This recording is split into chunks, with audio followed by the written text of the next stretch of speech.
Imagine yourself standing on the bank of the Nile as the sky begins to pale with the first signs of morning. The river is silent, save for the gentle splash of a fisherman's oar and the distant calls of water birds. The scent in the air is soft, a mingling of silt, cool dew, and something yeasty, something almost sweet, drifting from the mud-brick villages that line the shore. Here, in the fertile valley that threads through Egypt's arid heart, bread is not merely food. It is the sun that rises over every table, the comfort in a hard day's work and the promise of another tomorrow. For millennia, the Nile's yearly flood has gifted this land with soil so rich that even the most indifferent gardener can coax wheat and barley from its depths. The work of turning those grains into bread, though, is not magic. It is labor.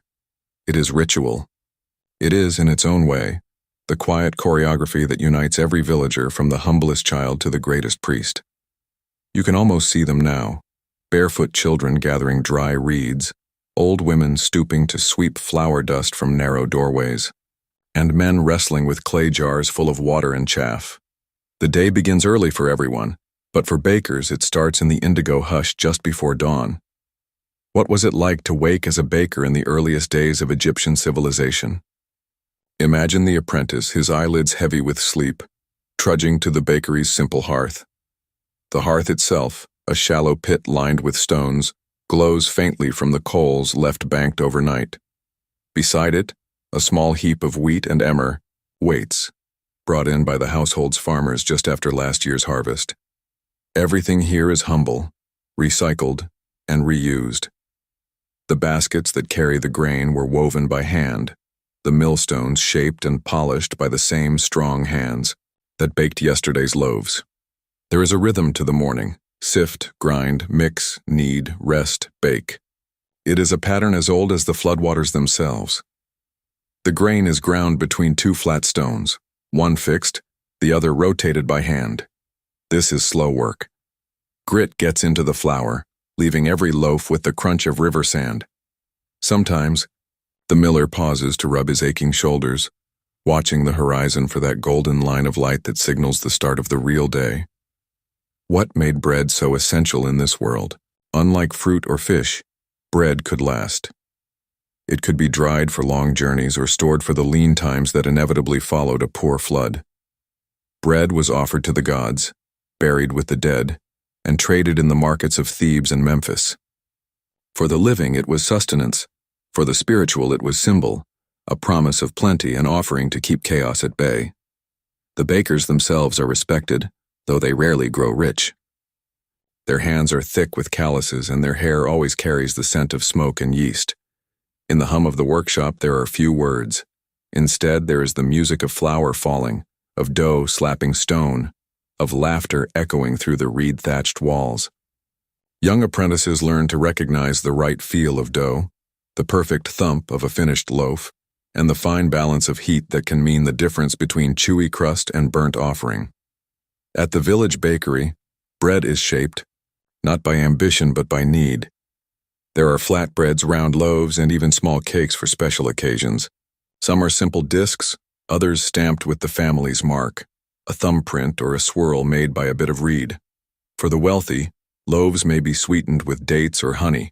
For most, it is the plain, slightly sour taste of daily bread that lingers on the tongue, and yet the process was not without its risks. The Nile's bounty is fickle. Too little water and the grain withers. Too much, and fields drown. Every year, bakers keep one anxious eye on the water level and the other on the granaries.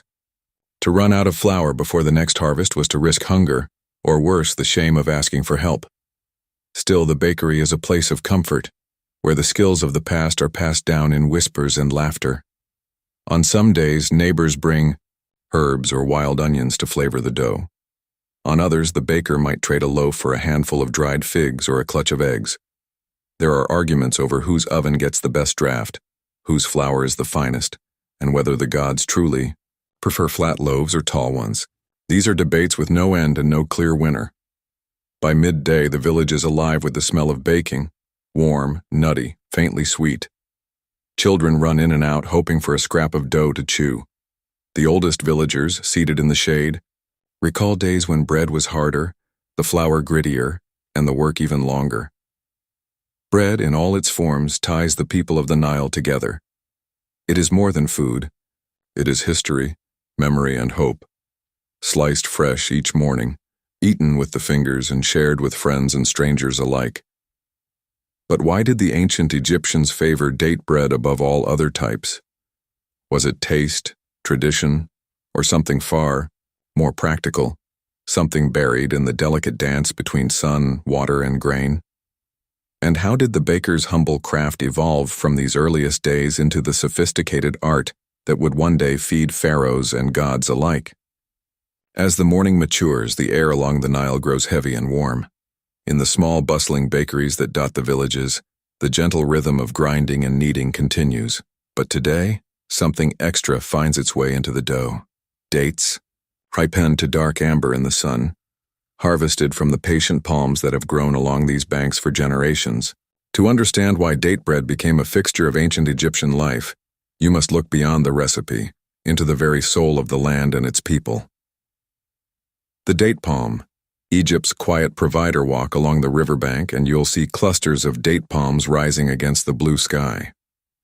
These trees, so unassuming compared to the grandeur of the pyramids, were every bit as vital to Egypt's identity. Their fruit, small, wrinkled, astonishingly sweet, was more than just a treat. It was a source of energy, nourishment, and even spiritual meaning. Dates were so abundant and so easy to preserve that they became the natural partner for Egypt's daily bread. While wheat and barley formed the body of the loaf, it was the humble date that offered a rare note of luxury, a gentle sweetness that cut through the dryness of the grain and lifted the simplest meal into something memorable. For the average villager, dates weren't reserved for feasts or religious rituals. They were an everyday blessing. A handful of dates mashed and mixed into bread dough could transform a rough, chewy loaf into something soft and fragrant. On the rare days when a family could spare a drizzle of honey or a splash of milk, the resulting cake might be set aside, for guests or for offering at the temple. Baking with dates, an ancient craft. Step inside the bakery's shaded courtyard, and you'll find a small crowd gathered around the mixing trough. Children take turns pitting dates with nimble fingers, while elders reminisce about the best year for fruit, or the time a rival village tried, and failed, to bake bread without the magic of dates. The process is slow, methodical, a study in patience. First, dates are soaked in water to soften, then mashed into a sticky paste. Some bakers mix the paste directly into the dough, others spread it in thin layers, rolling it into a spiral for a faint swirl of sweetness in every bite. No two households do it quite the same way, and every baker insists theirs is the only real recipe. The best date bread isn't fancy. It's hearty, filling, and just sweet enough to lift the spirits after hours in the field or at the loom. For special occasions, a new child, a bountiful harvest, the arrival of a distant cousin, the bread might be shaped into intricate patterns or dusted with crushed nuts.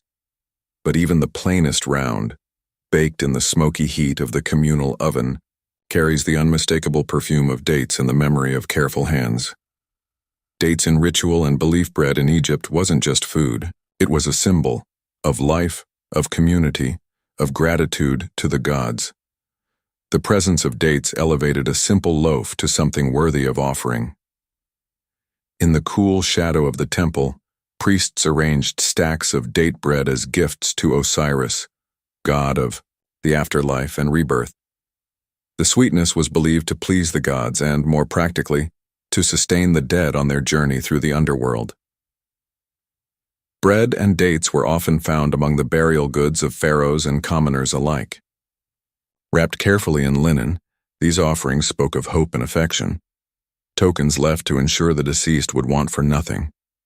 On festival days, children carried small date cakes to shrines, their sticky hands and laughter filling the air with a sense of celebration and continuity.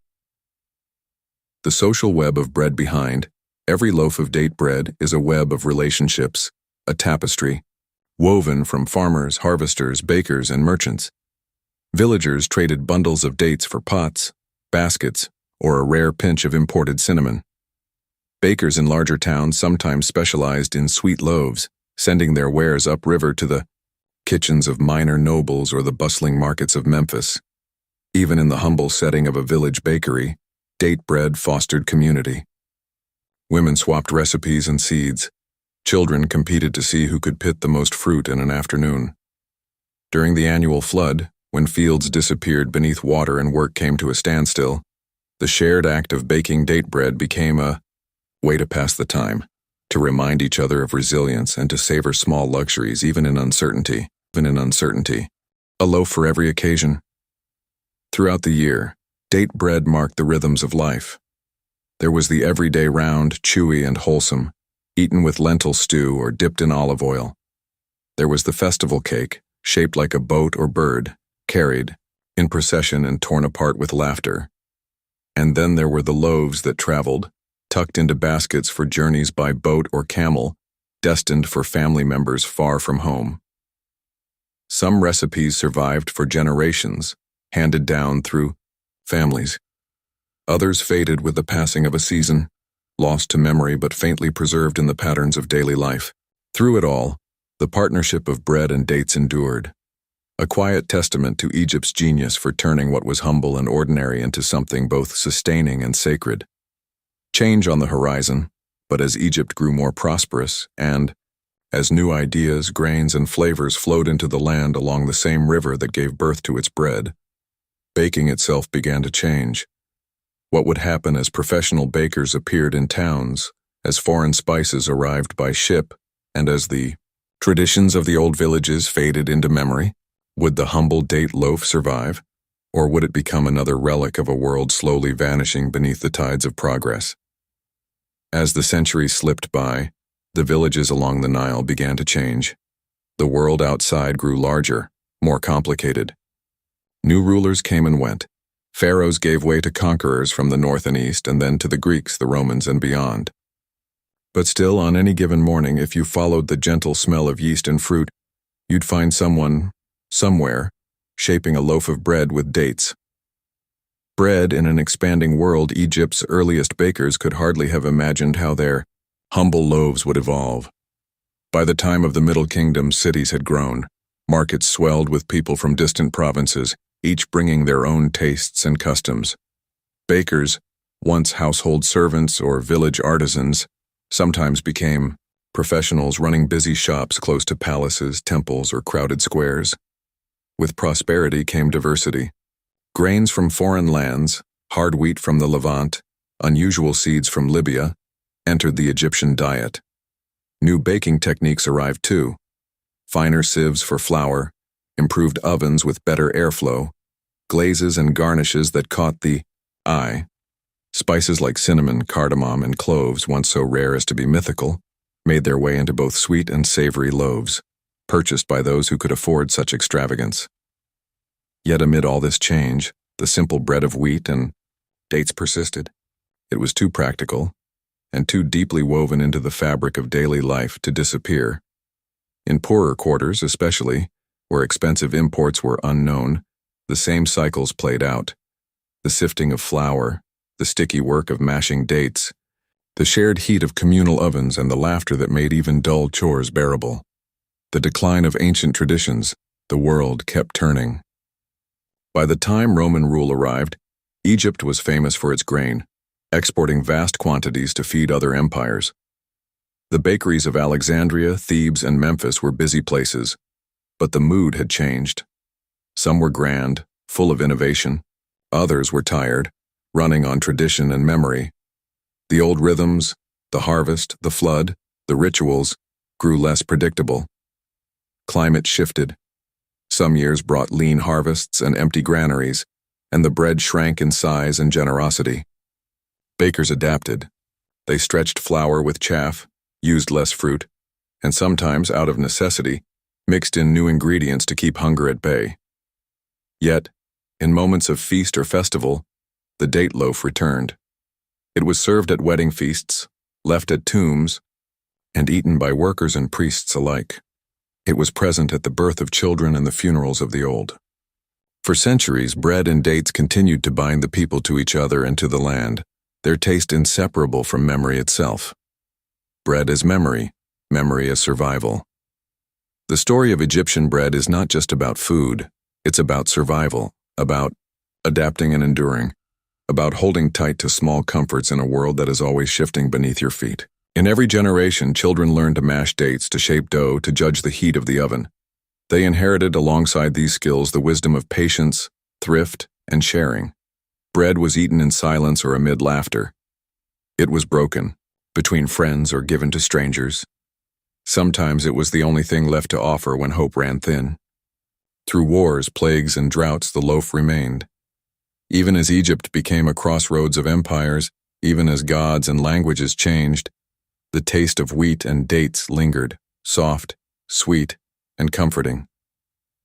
Modern echoes of an ancient loaf today, thousands of years after the first baker-shaped dough in a Nile-side village, you can still taste bread that is not so different from those ancient loaves. In rural Egypt, families still bake round bread sweetened with date paste for holidays for guests, or simply as a treat. In city bakeries, loaves dusted with flour and marked by thumbprint or swirl evoke the old ways. Bread, like memory, is shaped by the hands that pass it down. Its story is the story of ordinary people, of farmers, millers, mothers, and children, who found a way to make life a little sweeter, even in hard times. The boring details matter, the way the dough feels, the time it takes to rise, the hush of dawn before the ovens are lit. In these moments, you find the heart of history, slow and steady, rising quietly in the dark. And so, as the scent of bread drifts once more across the Nile, you might wonder, what other secrets and comforts did ancient bakers know? What lessons, buried in these ordinary loaves, wait for us to discover them once again? It's easy to imagine the pyramids, the golden masks, and the processions of priests beneath a painted sky. Yet beneath those monumental achievements, a quieter force powered Egyptian civilization. Its bakers. Their story, rarely told, always overlooked, unfolded in flour-dusted corners and oven-warmed rooms, shaping both the taste and the tempo of daily life along the Nile. Before the sun, rising with the bakers, let's step into a typical day thousands of years ago. The stars still cling to the sky, but already in small clay homes pressed close to the river, figures are stirring. Most villagers rise with the sun, but the bakers are ahead of everyone. While the world still sleeps, they light the embers in the communal ovens, stirring them back to life after the long night. The air fills with a low, earthy scent, yeast, smoke, and the anticipation of breakfast. The role of a baker is demanding, both physically and socially. It is a craft that requires trust, discipline, and, above all, patience. Ancient Egyptians divided their day by the movements of the sun, but bakers lived by the timetable of dough, how long it needs to rest, when it is ready to be shaped, when the heat is just right. Every loaf is a kind of negotiation between human intention and the whims of grain and fire. Imagine you're an apprentice, a young boy or girl, elbows deep in flour, eyes stinging from the smoke. Your teacher, often a family member, teaches you to listen, to the crackle of the oven, to the gurgle of fermenting dough, to the soft slap of kneading. You learn to judge when a loaf is ready not by the clock, but by its feel and sound, and by the patience of waiting for the right moment, a skill as subtle as any scribe's pen. Status in the village. Respected but ordinary, in ancient Egypt, baking was considered honest, essential work. Unlike priests or scribes, bakers did not enjoy high prestige, but neither did they languish at the bottom of society. Their work was too important for that. After all, bread, alongside beer, was the foundation of every meal, the most reliable source of calories and the core of every offering to gods and ancestors. Yet, being a baker meant more than making food. It meant feeding the community, both body and soul. At dawn, bakers supplied fresh bread to farmers preparing for the fields, to craftsmen heading to workshops, and to children ready for the day's lessons. In the larger towns, professional bakeries, sometimes called bread houses, also delivered loaves to temples, where priests performed their morning rituals with offerings of bread, onions, and beer. Some bakers worked for the great households, those of wealthy landowners, priests or even royal officials. Others operated small family-run shops, their ovens set into the courtyard wall, their business based on trust, tradition, and a kind of friendly rivalry with neighboring bakers. There were guilds too, loose associations of bakers who shared tools, advice, and, when times were hard, flour or yeast. Tools of the trade, simple but ingenious. Let's examine the baker's world through the things they touched every day. The grindstones, heavy, worn smooth, sat in the corner, where the youngest apprentices would spend hours turning grain into flour. The sieves, made of stretched papyrus or animal gut, caught coarse chaff, ensuring a finer, lighter loaf. Wooden, mixing troughs, scarred by years of use, lined the walls. In these, flour and water mingled with the patient hand of the baker, and sometimes, if the season was good, a splash of honey or a handful of dates. The oven itself was the heart of the bakery, usually dome-shaped, made of sun-baked mud, its firebox burned with straw, reeds, or even dried animal dung, whatever fuel the family could spare. The skill of managing oven heat was legendary. Too hot, and the bread would burn. Too cool, and it would turn out heavy and damp. Some bakers could tell the oven's temperature by holding their hand in the doorway and counting the seconds, a method passed down through generations. With the dough prepared, bakers shaped it into rounds, ovals, or coils, each style carrying its own meaning, purpose, or simply family tradition. The loaves were scored or stamped for decoration, sometimes with reed tools or a simple finger. Mark, to show ownership, mark special occasions, or distinguish one family's loaf from another's. The routine. Order in a world of chaos. In a society vulnerable to the Nile's fickle moods, bread-making was an anchor, a way to impose order on an unpredictable world. The baker's schedule rarely changed. Flour was ground each evening and left to rest overnight, covered with linen to keep out dust and pests. Before dawn, water was fetched from the river, and the dough was mixed and left to rise in the cool, humid air. The first baking happened as the sun cleared the horizon.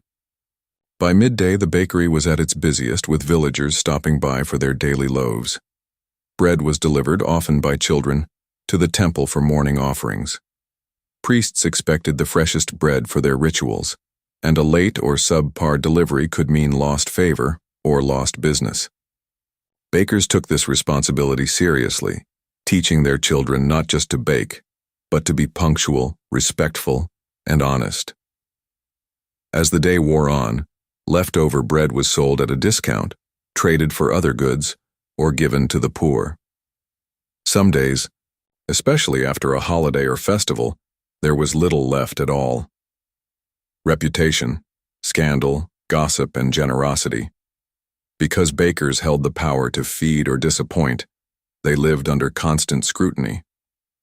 A loaf that was too small, too dry, or delivered late was a cause for gossip. But a generous baker, one who gave a little extra during hard times, who made a special cake for a child's naming, or who contributed bread to the communal feast, earned quiet respect and loyalty that could last a lifetime. For all their hard work, bakers still found humor in their routines. Jokes about stubborn dough, gossip about a neighbor's recipe, or stories about mischievous apprentices filled the long hours. Rivalries flared over whose oven produced the softest crumb, whose dates were the sweetest, whose bread lasted longest in the heat. Yet these were friendly contests, rarely turning bitter, and most were forgotten over shared mugs of beer or honey water. End of the day, a moment of rest, as the sun dipped toward the horizon and shadows lengthened. Bakers cleaned their tools, swept the ash from the oven, and prepared the evening's batch of dough. The last loaves cooled on reed mats, ready for dinner, for offerings, or for the start of another day. But what secrets did these ancient bakers keep? How did their skills, passed quietly from hand to hand, help them survive famine, political upheaval, or the shifting demands of priests and kings? And what happened when an ordinary baker was suddenly swept up in events far bigger than any loaf of bread? In every bustling village and grand city along the Nile, the work of a baker was never just about sustenance. Bread in its endless forms reflected the ingenuity, resourcefulness, and resilience of a people whose fortunes rose and fell with the river. In times of plenty, bakers experimented with flavors, shapes, and rituals. In lean years, they became masters of improvisation, stretching every handful of flour as far as possible. Bakers as silent innovators. From the outside, a bakery's daily routine seemed unchanging. Yet behind those humble doors, innovation thrived. Bakers were always searching for better ways to feed their community and themselves. Some experimented with different proportions of emmer, wheat, and barley, each grain imparting a distinct taste and texture to the loaf. When the floods failed and wheat was scarce, bakers used whatever they could find, ground chickpeas, lentils, or wild grains that grew on the floodplain. Even the humble lotus root was, on occasion, ground into the dough. The oven, too, evolved. Some bakeries dug deeper hearths to retain heat.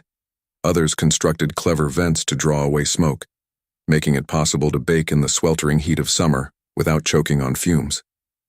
In the towns, a new breed of professional bakers emerged, pooling resources to buy finer sieves or stronger grindstones, producing bread of such quality that even priests and scribes took note.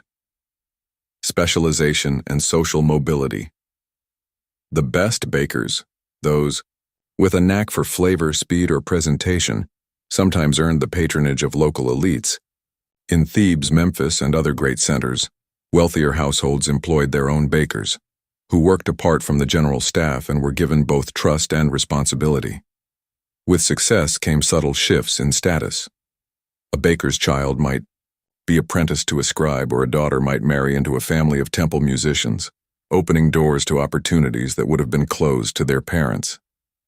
Bakeries in cities developed specialties. Some became famous for sweet date cakes, others for honey-scented loaves or the crisp, flat soldier's bread, designed to last weeks on a river journey. The most ambitious bakers learned to use imported spices or nuts, purchased from Phoenician traders or local merchants at the bustling market. A few even acquired small bits of land, growing their own herbs or grapes to flavor the dough.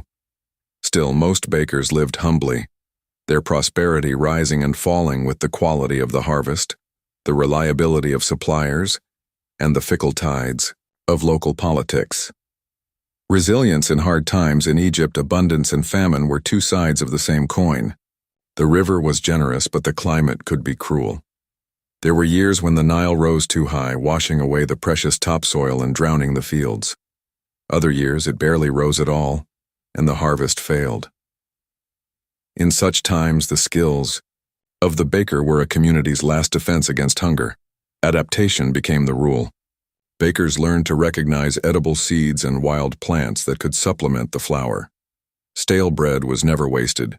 It was crumbled into stews, soaked in beer, or rebaked into crunchy rusks for journeys or offerings.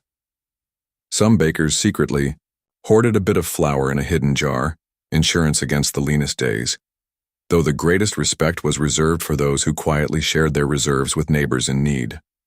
When famine struck, bread became not just food, but hope. The communal oven, often the only warm place in the village, became a site of solidarity, where families pooled what little they had, combining bits of dough into a single, larger loaf to be shared. Old women recalled the hunger years and told stories of how bakers kept children alive with thin, watery dough, sometimes seasoned only with salt or wild herbs.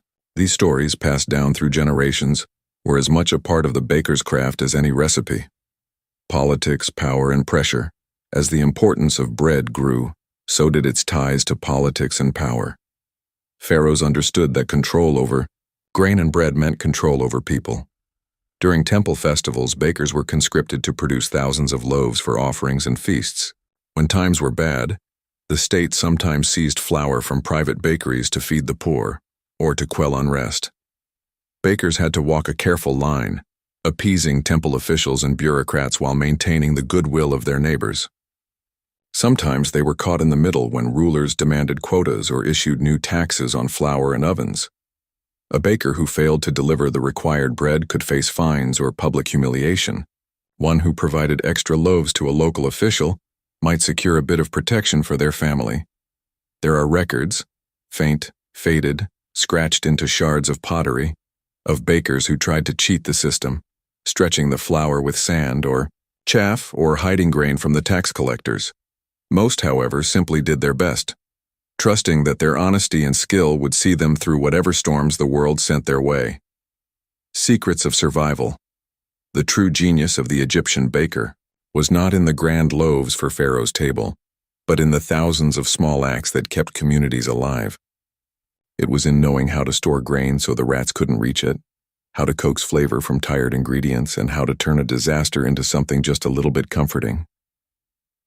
In every loaf, there was a story, a memory of abundance or hardship, a whisper of the Nile's power and the resilience of those who lived by its rhythms. Even in times of peace and plenty, bakers never forgot that tomorrow might bring a new flood, a new ruler, or a new famine. As dusk fell and the last loaves cooled on their mats, the bakers of ancient Egypt would gather in the lingering warmth of the ovens, sharing stories, laughter, and the knowledge that their simple daily work was what truly sustained a civilization. But what happened when bakers became the unexpected heroes of their community? How did their skills and quiet solidarity help to shape the fate of families, villages, or even a kingdom in times of true crisis? The baker's life was shaped by the steady demands of dough and fire, yet history has a way of thrusting ordinary people into extraordinary roles. In ancient Egypt, when famine, flood, or political upheaval swept through the land, it was often the humble baker, accustomed to improvisation and community ties, who helped hold society together. The story of these quiet heroes is one of resilience, ingenuity, and ultimately of survival. Bakers in times of crisis. Egypt's history is marked by periods of both abundance and scarcity. There were years when the Nile's floods came too late, or too early, disrupting the delicate agricultural calendar. When the harvest failed, bakers became indispensable. The bread they produced, no matter how meager, became the primary food for the hungry. In such times, bakers' workshops transformed from ordinary businesses into lifelines. The communal oven, usually a gathering place for neighbors, became the center of a network of support and solidarity. Bakers coordinated with farmers, priests, and village leaders to ensure that even the poorest received a share of what little there was. Their ingenuity in stretching ingredients, mixing in acacia pods, wild greens, or whatever could be found, was vital to staving off true hunger. In temple towns and cities, bakers also shouldered the burden of religious and civic duty. Even in times of want, bread offerings to the gods could not cease. Priests relied on bakers to provide loaves for rituals, confident that as long as bread was given, the gods would hear the people's prayers for mercy and relief. For the bakers, this responsibility was both an honor and a heavy weight, as their efforts bridged the mundane world and the spiritual one. Acts of solidarity and sacrifice. The story of the baker's heroism is rarely dramatic. It plays out in the small, almost invisible decisions made every day. A baker dividing the last of his flour between a neighbor's children and his own, or quietly slipping an extra loaf to a widow, was an act of defiance against despair. In times when the granaries were low, rumors of hoarding could create suspicion and anger. Generosity, though sometimes dangerous, built bonds of trust that could last for generations. Ancient Egyptian wisdom literature occasionally mentions such acts. A baker whose charity was remembered long after his death, or whose descendants prospered because of kindness shown in a lean year. In village lore, bakers became almost mythical figures, symbols of both the fragility and the endurance of the human spirit. Adaptation. Through the ages, as Egypt's fortunes changed, so too did the role of the baker. Under foreign rule, first Persian, then Greek, then Roman, bread remained central, even as new customs and flavors mingled with tradition. Greek-style bakeries appeared in Alexandria, introducing olive oil and new bread shapes. Romans demanded vast quantities of grain for export, putting strain on local supplies and making bakers more important, and sometimes more resented, than ever before. Yet even as outside influences reshaped Egyptian life, the core skills and values of the baker endured. Their workshops adapted, some expanded, adding new ovens or employing more workers. Others grew smaller, serving only their immediate community but guarding old recipes and methods as fiercely as temple priests guarded ancient hymns. By the time Egypt became a province in distant empires, the communal ovens still burned. And the stories of hardship, hope, and quiet heroism continued. Memory and legacy. What survives of these ancient bakers? Their names are rarely carved on tombs, nor do they appear in the grand lists of kings and priests. Yet their work echoes in the rhythm of daily life, in the simple act of breaking bread with others. Through generations, skills and secrets were handed down, sometimes whispered by grandmothers to daughters in the cool shade of evening, sometimes practiced by sons shaping dough with careful hands. Even today, in rural Egypt and in distant communities, far from the Nile, the act of baking bread, the patience, the watchful waiting, the silent generosity, carries forward the legacy of those ancient bakers. In a world that often celebrates spectacle and noise, the story of the Egyptian baker reminds us that survival sometimes depends on the quiet, steady work of ordinary people. A last reflection, as you drift back from the warmth of the communal oven and the scent of fresh bread, you might wonder, what other ordinary lives have shaped the destiny of great civilizations? How many unsung heroes have kept their families, their neighbors, and their cultures alive through acts of daily devotion and resilience? What else waits to be discovered in the stories of the unnoticed and the uncelebrated? Those who labored in flower-dusted silence and helped build the very foundations of history. As the sun crests the horizon over the lush banks of the Nile, a warm golden light washes over fields, villages, and rising above all else, the proud silhouettes of date palms. Ancient Egypt, a civilization defined by its ingenuity and ability to coax abundance from harsh terrain, owed much of its daily comfort and culinary pleasure to the humble date. The date palm, Phoenix dactylifera, is as old as Egypt itself. It thrives in the sweltering sun, roots delving deep into sandy soil, drawing up hidden water to bear clusters of heavy amber fruit. In a land where the sun is both friend and foe, the date palm became a quiet provider, granting sweetness, energy, and even shade. But why did dates become so central to the Egyptian diet? What journey did each date make, from the waving fronds of the orchard to the simple reed basket at a villager's table? The work of the orchard, let us step into the shoes of a date harvester. It's a job that starts in the chill of early dawn. Workers, often entire families, gather beneath the palms, baskets, and knives in hand. Climbing a date palm is a skill learned young. Nimble hands and sure feet are needed to scale the tall, thorny trunks. The air is filled with the soft rustle of palm fronds and the gentle hum of insects, one of the few truly quiet, meditative jobs in a busy, bustling society. Dates ripen slowly, their color deepening from green to rich brown or gold. A good harvester knows exactly when a cluster is ready. Too early, and the fruit is tough and astringent.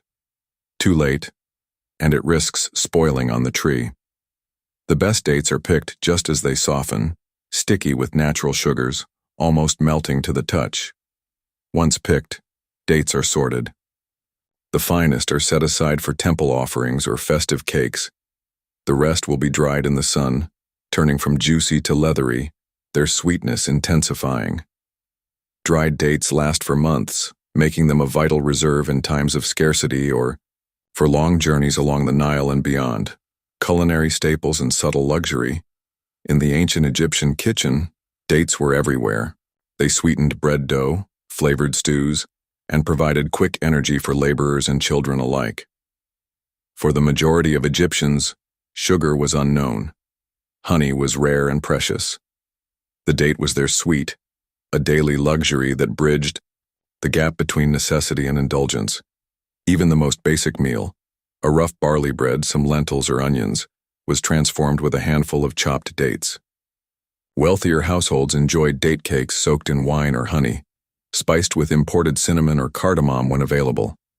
For festive occasions, Entire trays of date pastries might be shaped into animals or symbolic forms, meant to delight the eye as well as the palate. No less important was the date's role as a portable food. Farmers wrapped a few dried dates in cloth before heading to the fields. Travelers relied on their sustaining sugar and fiber. Even soldiers marching far from home were issued rations of dates, the sweet taste reminding them of the familiar banks of the Nile. Ritual and symbolism. More than a fruit, dates held spiritual significance too. Their shape, long, oval, seed at the core, was associated with life and rebirth. In religious art, palm branches symbolized eternal life, and the dates themselves were left as offerings in tombs for the sustenance of the dead. Kings and priests gave baskets of dates to the gods, especially during the great festivals of Osiris, praying for fertility and the continued generosity of the land. Date palms appeared in festival processions and victory parades, fronds carried aloft by dancers, or planted near temples as living monuments to renewal. Even the calendar was marked by the rhythms of the date harvest, with feasts and offerings tied to the appearance of the first ripe clusters. Trade, wealth, and the reach of the date. While the Nile supplied all Egypt's basic needs, dates also became an important item in trade. Merchants packed dried dates into clay jars and loaded them onto boats, sending them upriver to distant villages, or even across the desert to other civilizations hungry for Egypt's sweet bounty. In markets from Thebes to Memphis, dates fetched good prices, especially the rare varieties grown in certain sacred groves or palace orchards. Families who owned productive date palms could build modest wealth, supplementing the unpredictable fortunes of wheat or barley. A thriving grove was a source of pride, the trees carefully tended, their harvest celebrated with songs, feasts, and friendly rivalry.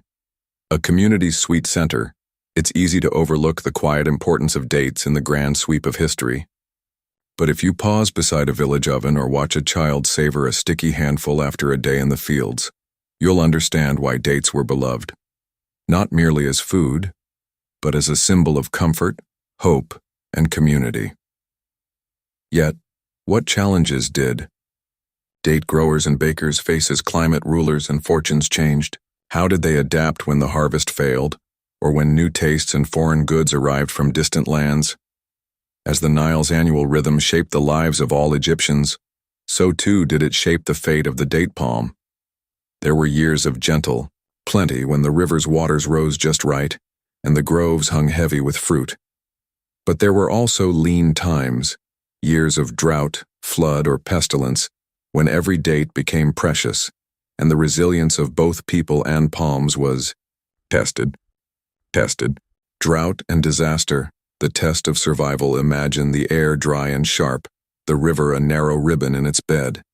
The date palms stand tall, their roots buried deep in the earth, seeking moisture where other plants wither. In such years, every tree becomes a lifeline. Families tend their groves with particular care, bringing what little water they can, sometimes even reciting prayers at the foot of each palm in hopes of coaxing just a few more clusters from the sunburnt leaves. In bad years, the community comes together around the date harvest. Neighbors pool labor, sharing both the burden of work and the reward. The most skilled climbers take on extra shifts, harvesting by moonlight if the sun grows too fierce. Women and children sort and dry the fruit with care, salvaging even the smallest or most shriveled dates. Nothing is wasted. Sometimes the government or local temple authorities step in.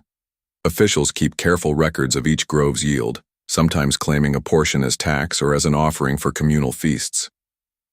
When harvests are poor, the distribution of dates becomes a delicate matter of fairness, charity, and sometimes quiet negotiation. Innovation and adaptation. The many uses of the date adversity breeds ingenuity. When fresh dates are scarce, Egyptians discover new ways to use every part of the palm. The sap is tapped for syrup or palm wine. The fronds are woven into baskets, mats, and roofs. Even the pits, ground and mixed with barley, can help stretch the flour in bread or feed animals through lean seasons.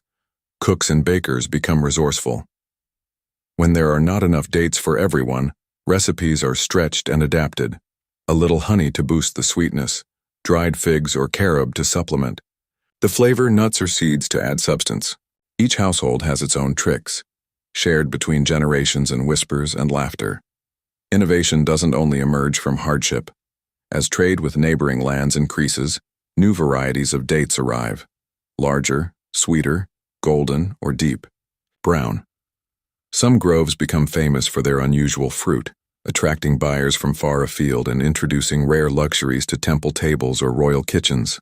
Gardeners experiment with crossbreeding, hoping to create the perfect date. Soft, rich, easy to store and transport.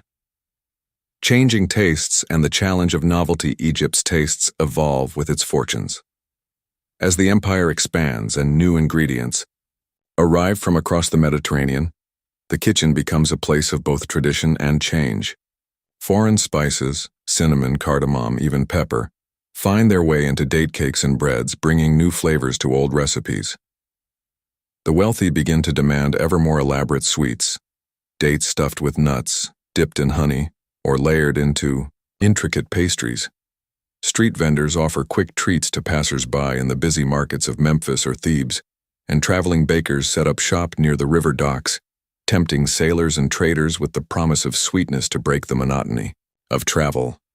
Yet for most, the simple date, fresh, dried, or baked into bread, remains the staple. Its familiarity is comforting, a taste of home unchanged by the ebb and flow of dynasties and trade. Cultural shifts and ritual renewal. With each new ruler, religion and ritual adapt. Some pharaohs lavish gifts on temple groves, encouraging the planting of rare date varieties as offerings to the gods. Others focus on monumental projects, leaving local farmers and bakers to carry on traditions with little notice from above. In hard times, religious ceremonies centered on the date harvest take on new urgency. Offerings are made for a better flood, for the health of the palms, for the well-being of the community.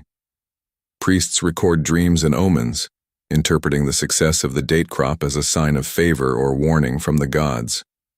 Community and memory, the date as anchor in times of both plenty and want. The date serves as a symbol of stability. Its enduring presence in kitchens and markets, in feasts and funerals, weaves it into the very fabric of Egyptian identity. Children grow up learning the taste and texture of dates, the chewy sweetness of the dried fruit, the soft stickiness of fresh-picked clusters, the subtle perfume that lingers on the air as bread bakes. To eat a date is to participate in a ritual repeated for thousands of years, to savor a link with ancestors, neighbors, and the land itself. Yet, as Egypt enters new eras and faces new challenges, will the date's importance endure? What happens when climate, politics, or shifting tastes threaten this most ancient staple? Can the humble date adapt one more time to hold its cherished place at the heart of Egyptian life? As centuries pass, and the landscape of Egypt shifts with time, the story of the date palm and its sweet fruit continues, sometimes altered by new forces but always enduring at the core of daily life. The date's journey from orchard to kitchen table is not just one of agriculture, but of cultural memory and resilience. From ancient groves to eternal rituals. Long after the pyramids were ancient, the date palm's stately presence still marked the Nile's banks and the edges of villages. Old trees planted generations ago bore witness to the rise and fall of dynasties, to invasions and recoveries, to drought and abundance. Some families took pride in tracing their lineage to a particular grove, recalling ancestors who first tamed the wild palms or built irrigation channels to support them. The annual cycle of planting, harvesting, and celebrating the date harvest became a bedrock ritual for Egyptians of every class. Even as cities swelled and empires changed hands, the basic rhythms of agricultural life remained. Each season, families would gather, work side by side, and share the fruits of their labor in festivals and feasts. The date palm became a symbol not only of sustenance but of continuity, a living thread tying each new generation to the old. Survival and celebration in new times. With the arrival of Greeks, Romans, and later Arab rulers, Egypt absorbed new customs and technologies. Date cultivation was further refined, new irrigation methods increased yields, and imported varieties diversified what was possible in both taste and cooking. Yet throughout these transformations, the essence of the date as a humble, reliable food persisted. In Roman Alexandria, sophisticated urban kitchens produced confections that dazzled visiting officials. Dates were stuffed with almonds, candied with honey, or layered in delicate pastries. Markets bustled with the trade of dates, and they appeared on tables from the humblest dwellings to the governor's palace. In the countryside, little changed. Children still scrambled up trunks to harvest the best fruit, and grandmothers still baked sweet breads with their secret blend of dates, nuts, and flour. Under Arab rule, the date's reputation soared even further. The date palm became enshrined in poetry, praised in religious texts, and planted near mosques as a symbol of paradise and hospitality. During Ramadan, the breaking of the fast with a single date became a practice that connected millions. With a tradition rooted in antiquity, memory, meaning, and modern echoes, time does not always favor the old ways. In modern Egypt, industrial agriculture, shifting diets, and changing tastes have threatened many traditional foods and practices. Yet, the date has never truly disappeared.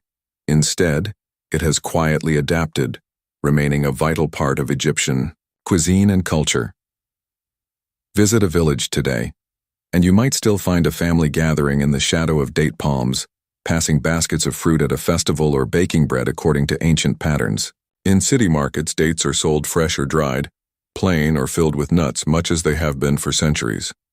Bakers and confectioners invent new sweets, yet always return to the date as a foundational flavor. For those who have left Egypt, for distant lands, the taste of dates remains a thread of memory, a reminder of home, of sun and river, of childhood and family stories. Even as life changes, the ritual of sharing dates endures, a simple act rich in meaning. The enduring lesson of the date. What makes the date so powerful in the Egyptian story? It is not simply the fruit's flavor or versatility, though these are great. It is the way the date embodies the spirit of adaptation, patience, and quiet strength. Through cycles of abundance and adversity, across the reigns of countless rulers, the date palm and its golden fruit have sustained communities, marked celebrations, and anchored memories. As you close your eyes and imagine the cool, sweet taste of a date, soft, rich, and ancient, you touch something of the persistence that has always defined Egypt, the ability to find sweetness and nourishment, to endure and to adapt, and to celebrate the ordinary miracles that make life possible. Year after year, if every culture has a humble treasure at its heart, then for Egypt it is surely the date, a fruit that, in all its boring glory, still carries the flavor of history. Close your eyes and picture the dusty morning haze lifting over Giza, the pyramids looming like patient sentinels above the waking plain. At their feet, the world comes alive with an altogether different kind of grandeur, the steady, unglamorous hum of daily labor. Among the most vital yet overlooked of these labors is the relentless work of milling grain, transforming the harvest into flour, and flour into life-sustaining bread. The grain's journey begins. Imagine the long days leading up to the milling. Fields of wheat and emmer, ancient Egypt's staple grains, are harvested by hand, each stalk cut with a crescent-shaped sickle, bundled, dried in the sun, and ferried homeward in great heaps on the backs of donkeys or in reed baskets balanced on calloused shoulders. The river itself becomes a highway, boats creaking under the weight of golden grain, destined for kitchens, temples, and granaries alike. For millers, the work never truly stops. Each day's grain is just one part of a cycle that repeats with the turning of seasons and the rise and fall of the Nile. As the rest of the city or village stirs to life, the millers are already at their posts. They gather in shaded corners or open courtyards where the heavy air is thick with the scent of chaff and the gentle scrape of stone against stone. The tools of the trade, simple, sturdy, ingenious. The most essential tool of all is the quern. Two circular stones, one set atop the other. The bottom stone is fixed in place. The top, pierced with a small hole, is turned by hand or, among the wealthier, a wooden handle. Wheat is poured into the hole, and as the top stone grinds against the bottom, the grain is crushed into flour, This is slow, patient work.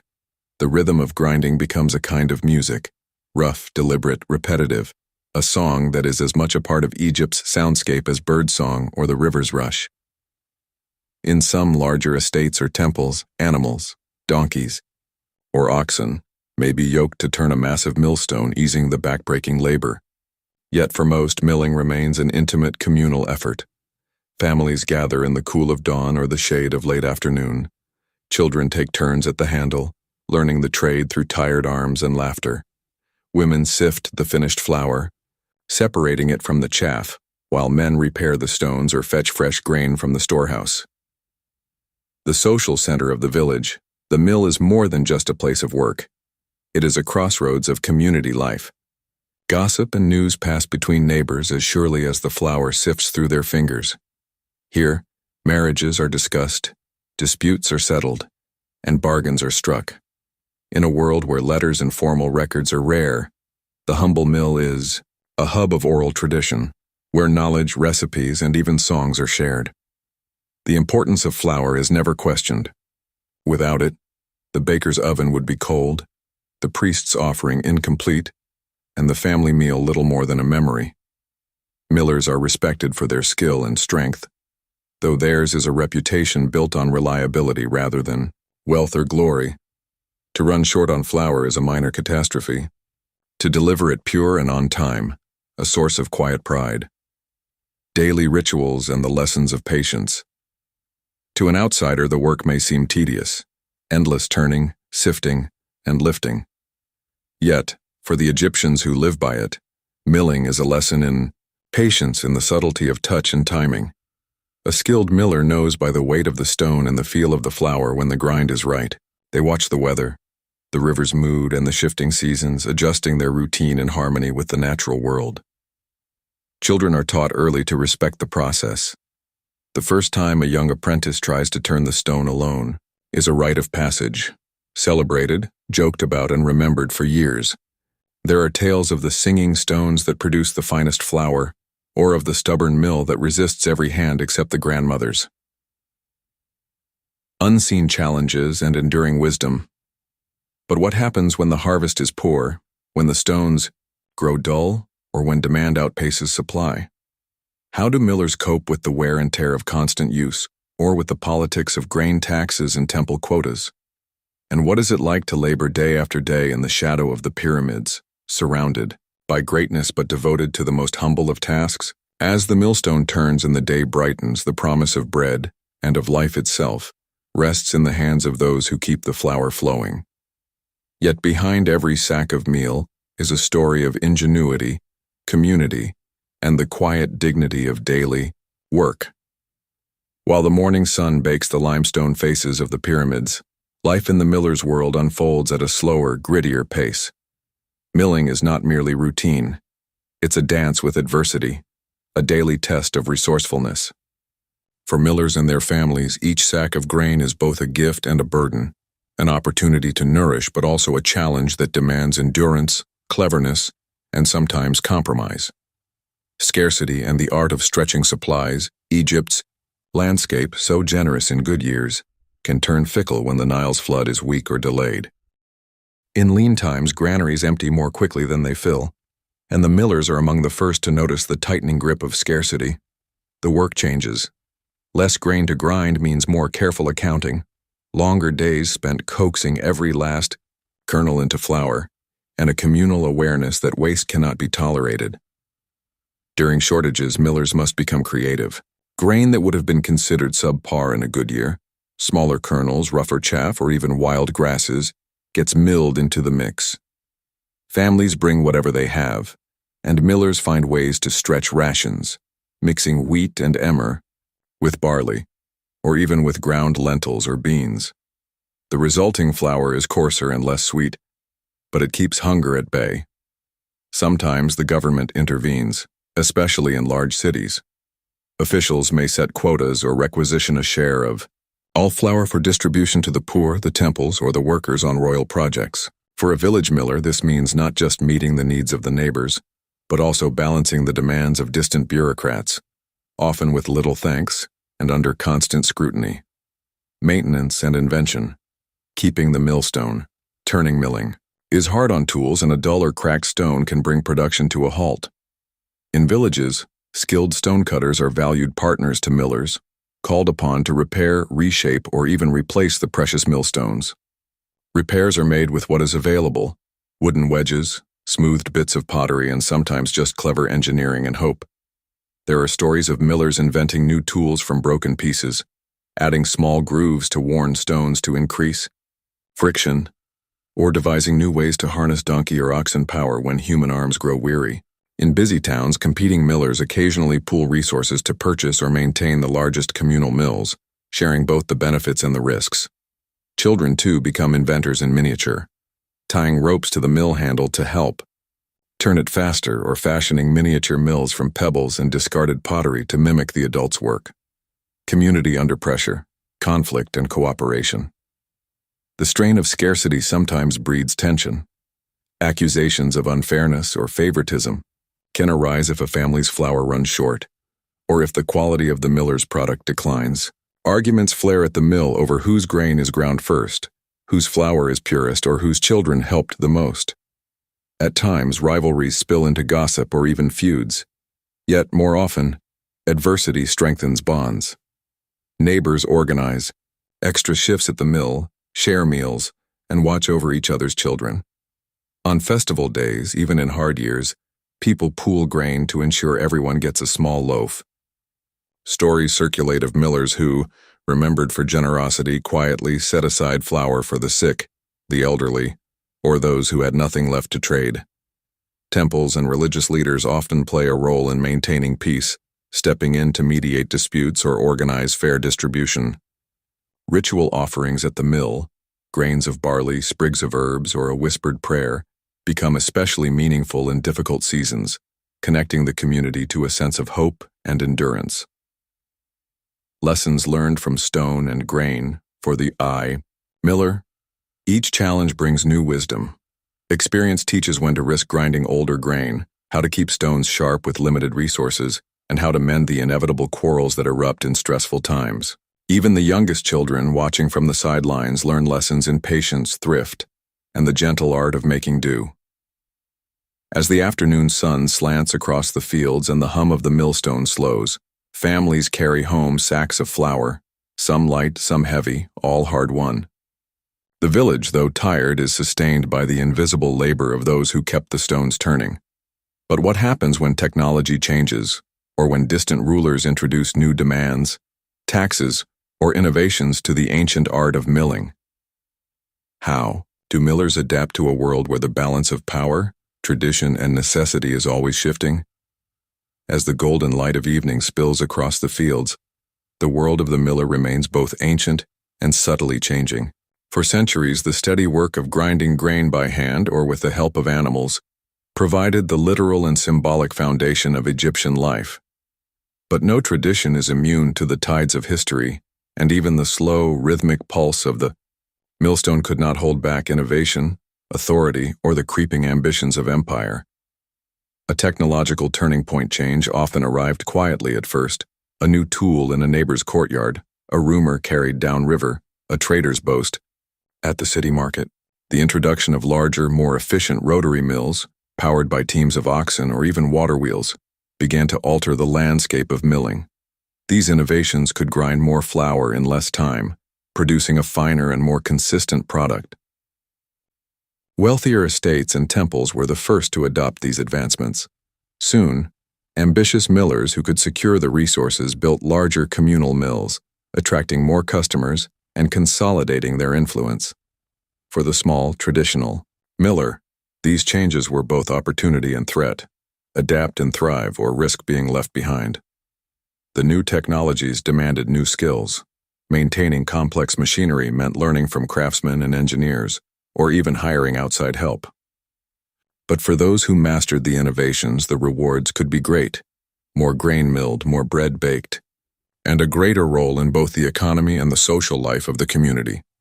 Authority and control, the baker's power, the state's reach.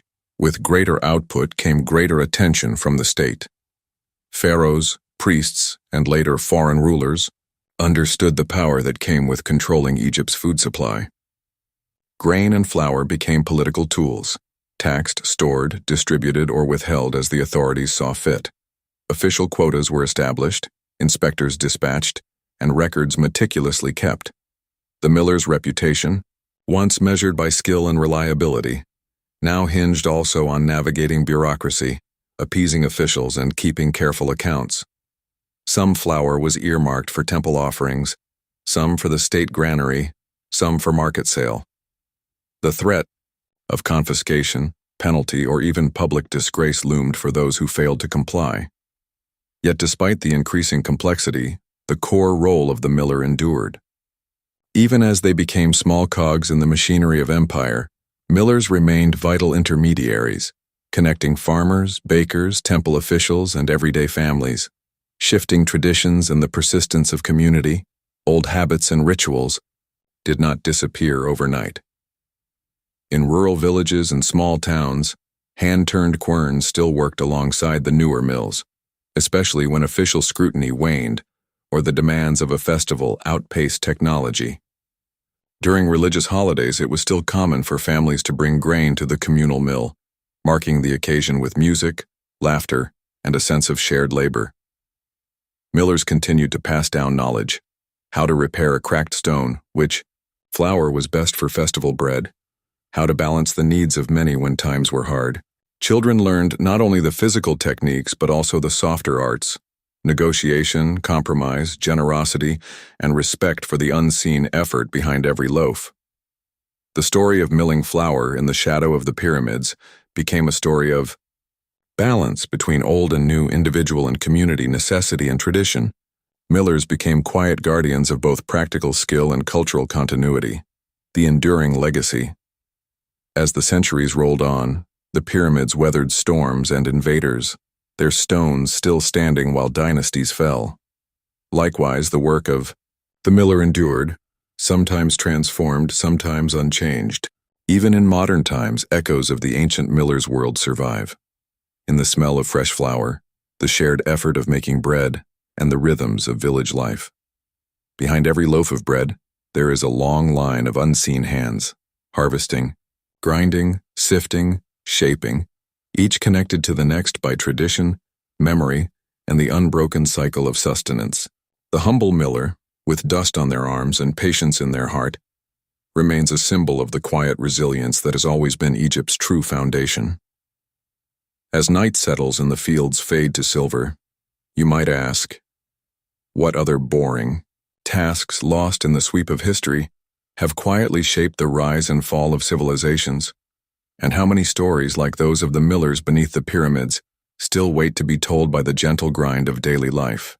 Night falls over ancient Memphis, and while the city's streets grow quiet, the royal kitchens at Pharaoh's palace flicker to life. In the soft golden light of oil lamps and embers, a world apart awakens, a world of hushed commands, secret recipes, and ceaseless labor. Here, as the stars climb the sky, bakers begin their shift, preparing the daily bread that will grace the tables of gods, priests, and rulers. A world apart, inside the royal bakery. The royal bakery is not a simple clay oven in a humble courtyard. Instead, it is a vast organized operation, with multiple chambers, rows of ovens, long benches covered in flour, and the low hum of disciplined activity. The head baker, chosen for both skill and loyalty, oversees an army of assistants, seasoned journeymen, trusted family members, and apprentices eager to learn the secrets of the palace kitchen. For these bakers, time is measured not by the sun, but by the needs of the court. Royal meals are planned with ritual precision, and bread is at the heart of every menu. The night shift is critical. Bread must be fresh and plentiful by sunrise, ready to be paired with honey, fruit, beer, or rich stews. Offerings for the temple must also be prepared in advance, shaped into special forms and marked with ritual symbols. Nightly rituals and the rhythm of labor-ays. The kitchen doors close to the outside world, the air fills with a symphony of quiet tasks. Apprentices haul sacks of the palace's finest flour, measured and stored by careful scribes. Water is fetched from guarded cisterns, kept cool even in the heart of summer. Spices and sweeteners, rare and valuable, are dispensed by the head baker with a watchful eye. The process begins with mixing and kneading, the dough worked by strong hands under the watchful gaze of supervisors. Here, precision is everything. Recipes are memorized and performed like sacred rituals. A mistake in measurement or timing is met with stern correction, or, for the careless, a reassignment to less desirable duties. As the dough rests, the bakers tend the ovens, great domed structures built of brick and clay, fueled with select woods or dried reeds. Managing their heat is an art in itself. Too hot, and the bread burns. Too cool, and it never rises. The best bakers know the ovens as old friends, reading their temperament by sight, scent, and sound, specialization and secrecy. Unlike village bakers, who must be jacks of all trades, the royal bakery thrives on specialization. Some bakers are experts at shaping ornate loaves for offerings or ceremonies, decorating each with intricate stamps and symbols. Others focus on sweet pastries, their hands practiced in folding layers of dough around honey or nuts. A few master the art of preserving bread for the king's journeys, baking it twice for extra durability. Secrecy is essential. Recipes for the pharaoh's favorite breads are closely guarded, whispered only among the most trusted staff. Some ingredients, imported honey, rare spices, or even new grains from distant lands, are known only to the court. An assistant caught stealing a taste or worse a recipe risks exile or worse. Life in the shadows night work is both privilege and burden. Royal bakers are better fed than most, with access to ingredients and leftovers unknown to the common people. They live close to the palace, sometimes within its walls, and are granted a measure of status unusual for tradespeople. Yet their lives are ruled by the relentless demands of the court. They sleep by day, rising as the city settles, missing the rhythms of village life and family routines. Within the bakery, camaraderie grows in the late hours. Bakers share stories, jokes, and the occasional secret about palace intrigue. Apprentices learn the hierarchy, when to speak, when to listen, and how to avoid the wrath of a displeased supervisor. Bread as power, bread as peace. The bread made here is not just food. It is an offering to the gods, a sign of Pharaoh's prosperity, and a subtle tool of political influence. The quality of the bread is closely watched by priests and officials. A loaf that is too small, too stale, or poorly shaped can become a symbol of disrespect, or worse, an omen of disorder. But how do bakers cope with the pressure of perfection? What happens when mistakes are made, or when the night brings an unexpected crisis, a failed batch, a sudden demand, or an accident in the kitchen? How do the royal bakers sustain both their craft and their spirit through long, sleepless nights? Within the walls of the palace bakery, where shadows flicker and lamps glow, the night stretches on. For royal bakers, every hour is an exercise in vigilance, discipline, and quiet anxiety. There is no margin for error. Bread for Pharaoh's court must meet the highest standards, and the consequences of failure can be swift and severe. The weight of expectation. Each baker knows that their work is scrutinized at dawn by stewards, priests, and the Pharaoh's tasters. Every loaf is inspected for shape, size, color, aroma, and, most importantly, flavor. Ritual breads destined for temple offerings must adhere to prescribed designs and ingredients, their surfaces stamped with symbols of power and blessing. Even the simplest round loaves must be perfectly golden and soft, able to satisfy the most discerning palate. Word travels quickly through the court. A single misshapen loaf can draw whispers of displeasure. A batch of burnt bread might result in the demotion or dismissal of the responsible baker. The palace kitchen is a place where reputation is forged, loaf by loaf, and where loyalty, discretion, and consistency are rewarded above all else.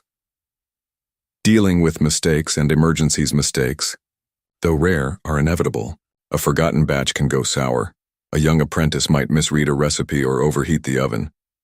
When disaster strikes, the entire night crew mobilizes, racing against time to salvage what they can. Damaged bread is quickly repurposed. A scorched loaf becomes breadcrumbs for stew. A collapsed cake is reshaped or hidden beneath a layer of honey. There are tales of ingenious solutions devised in the heart of the night. An apprentice discovering a new technique to revive overworked dough, or a master baker crafting an elaborate centerpiece on the spot to distract from an imperfect batch. The best teams are those who can turn crisis into opportunity, masking flaws with creative flair and quick thinking. Yet, sometimes the stakes are higher. If a mistake threatens a temple offering, the priests may demand a midnight replacement, requiring bakers to start from scratch, with the added stress of looming dawn. If a feast is being prepared for a visiting dignitary, the entire kitchen must work in concert. Bakers, cooks, stewards, each aware that the success of the meal reflects not just on the kitchen, but on Pharaoh himself. The human side of the night shift, despite the pressures, bonds of friendship and mutual respect form among the bakers. They share more than flour and dough. There are stories of home, whispered jokes, and the quiet camaraderie that comes from facing challenge together. Veterans watch over apprentices, offering a steady hand and encouragement in moments of doubt. Night brings its own rituals. After the last loaf is safely cooling, the head baker might allow a rare moment of celebration, a taste of sweet bread, a cup of beer, a quiet song. These moments are cherished, a gentle reminder that even in the service of kings and gods, the bakers are human, with their own dreams, fears, and aspirations. Bread as a reflection of the kingdom, bread from the royal kitchen, is more than sustenance. It is a mirror of Pharaoh's reign. When the bread is abundant, fresh, and finely made, it signals prosperity and order. When it falls short, it hints at trouble, drought, unrest, or neglect. Temple priests watch the bakery as closely as they watch the stars, interpreting each loaf as an omen of the land's health. In times of crisis, whether a shortage of grain, a political upheaval, or a sudden illness among the staff, the pressure intensifies.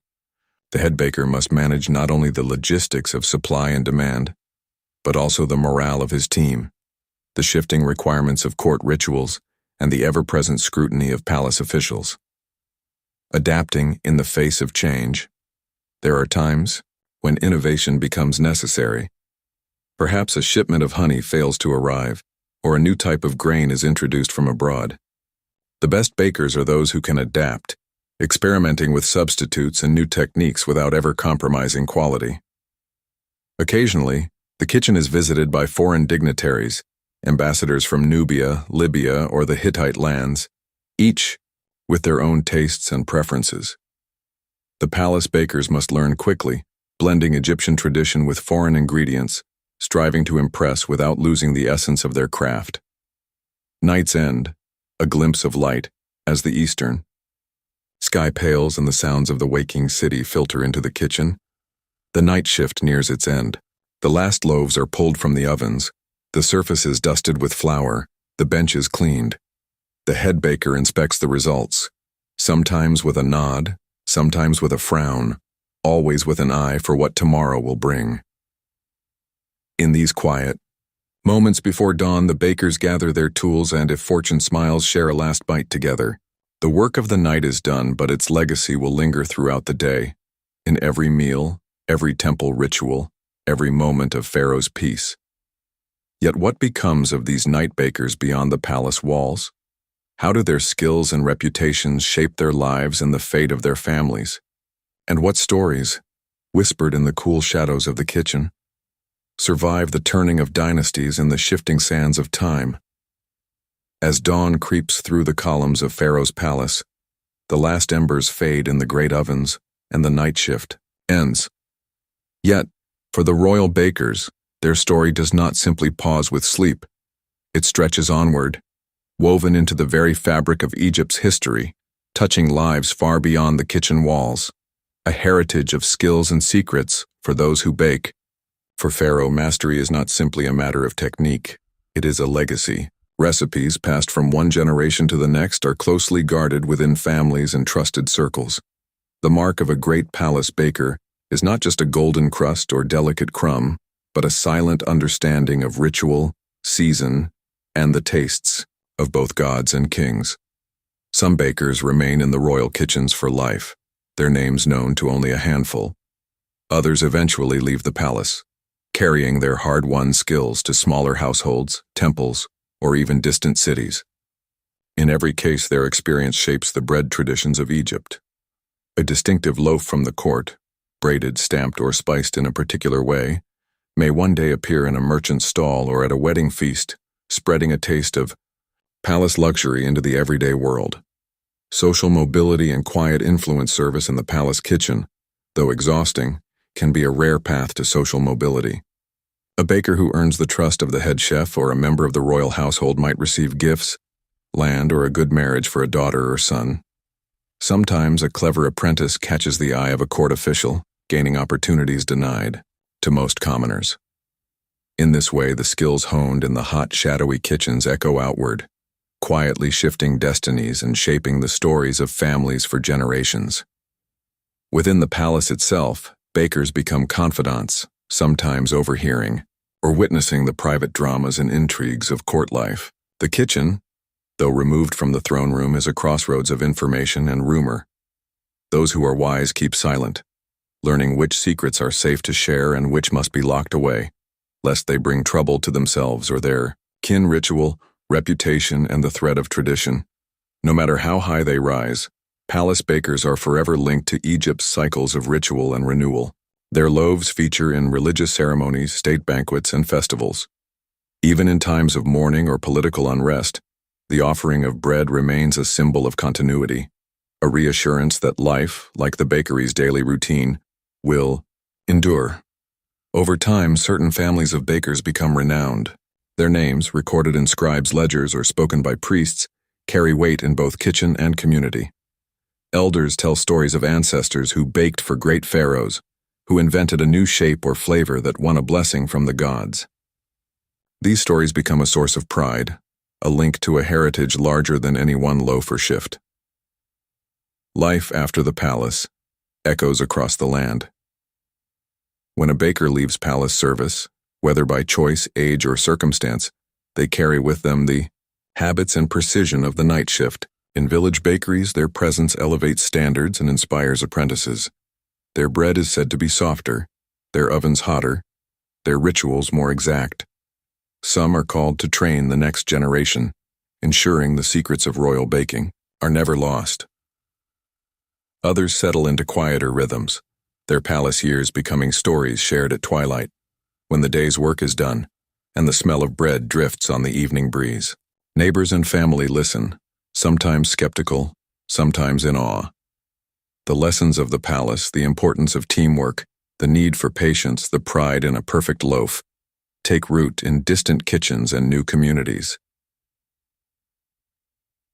The enduring symbolism of bread remains central to Egyptian identity, long after the court has changed and dynasties have crumbled. Each time a loaf is baked, shaped, and shared, it recalls the invisible labor of those night bakers, their dedication, creativity, and sacrifices. The rituals, anxieties, and quiet joys of the palace kitchen live on in every crust and crumb, and so as the sun climbs above the horizon and the royal bakery falls silent, its legacy continues, a living link between Pharaoh's table and the simplest village meal.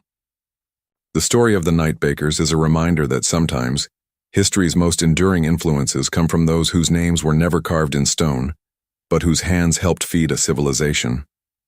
As you drift off, imagine the warmth of the oven, the steady rhythm of kneading, the gentle camaraderie of those who worked while the world slept. Their efforts, a blend of discipline, skill, and quiet hope, remind us that the most vital stories are often the ones baked, night after night, into the heart of daily life. In the age before printing, before books, and even before papyrus became commonplace, recipes lived only in memory and in the careful repetition of daily practice. Yet somewhere along the fertile banks of the Nile, a remarkable transition began, a shift from spoken tradition to written record. It is here, among Egypt's scribes and bakers, that we find the world's earliest bread recipes, scratched into tablets or inked onto scraps of ancient parchment. A culture built on memory, for centuries baking was taught not from a scroll but from observation. Children learned at their mother's side or from the village baker, mimicking movements and committing techniques to heart. A pinch of this, a handful of that, quantities measured by sight and touch, timing gauged by the feel of dough or the smell of baking. The nuances of heat, the secrets of rising and resting, and the rituals of flavoring were all handed down in stories, songs, and work chants. In the crowded kitchen courtyards, instructions flowed like river water. Watch the dough, not the clock, elders would say, or knead until your arms ache. A new apprentice was marked not by the recipes they could recite, but by the wisdom and intuition they acquired from elders, an inheritance as valuable as any land or coin. The dawn of the written word. As Egypt's civilization grew, so did its hunger for record-keeping. The invention of hieroglyphics and later more practical scripts transformed not just government and religion, but daily life. Temples and palaces required detailed accounts: how much grain was stored, how many loaves were baked, which offerings were given to the gods. Somewhere in this blossoming of bureaucracy, a scribe took up a reed pen and wrote down the steps for making bread. At first, these recipes were terse, functional, almost cryptic, simple lists: wheat, water, honey, mix, knead, rest, bake in hot ash. Some were scratched onto clay tablets and stored in temple kitchens. Others were painted onto ostraca, broken pieces of pottery, kept near the oven for ready reference. Why write a recipe? Written bread recipes served many purposes. In the great temples, offerings had to be consistent, each loaf the same size, shape, and flavor, day after day, year after year. Recipes ensured uniformity, which pleased both priests and gods. In royal kitchens, scribes documented recipes as a measure of prestige, recording the tastes of Pharaoh and his court for posterity. Recipes also enabled the spread of new techniques. As Egypt grew more connected through trade and conquest, ideas from Nubia, the Levant, and beyond found their way into Egyptian kitchens. A recipe for a foreign bread, written down, could be shared from palace to palace, village to village, reshaping the nation's taste. The recipe as ritual and record for bakers. The act of writing down a recipe was almost ceremonial. Instructions were often accompanied by prayers, blessings, or even warnings. Knead with a happy heart, for sour thoughts make sour bread. Some recipes included lists of auspicious days for baking, or notes about which breads were favored by which deities. Scribes, meticulous by nature, also documented failures. Loaf too flat, oven too cold, or crust burnt, replace wood sooner. These notes became a collective memory, allowing each new baker to learn from the mistakes and triumphs of those who came before. A glimpse into daily life. The world's oldest bread recipes offer a window into Egyptian kitchens: how ingredients were measured, how ovens were built, even how bakers coped with bad harvests or stubborn dough. They reveal a civilization that valued both innovation and tradition, a people who saw in the making of bread not just the fulfillment of hunger, but the expression of culture, memory, and hope. But who were the first scribes to record these recipes? What drove them to write in a world that trusted so much to memory and experience? And how did the act of writing change the way Egyptians thought about food, family, and the transmission of knowledge? The Nile night was warm, silent, and thick, with the scent of baking bread. In the dim light of a single lamp, a scribe sat hunched over a battered wooden table, the papyrus crackling under his careful fingers. His brow furrowed, lips pressed in concentration. He dipped his reed pen into ink. Behind him, the kitchen buzzed with the low rhythmic sounds of dough being slapped, laughter bubbling up, then settling back into the measured hush of focused work. How strange it must have seemed, this act of writing down what everyone already knew by heart. "Why do you need to write it?" a young apprentice whispered one night, peering at the scribe's page with wide, flour-dusted eyes. The scribe smiled, just a little. "Memory is a good thing, boy, but memories fade. The gods demand consistency." He paused, listening to the hiss of the oven. "Besides, one day you'll be too busy or too tired to remember it all.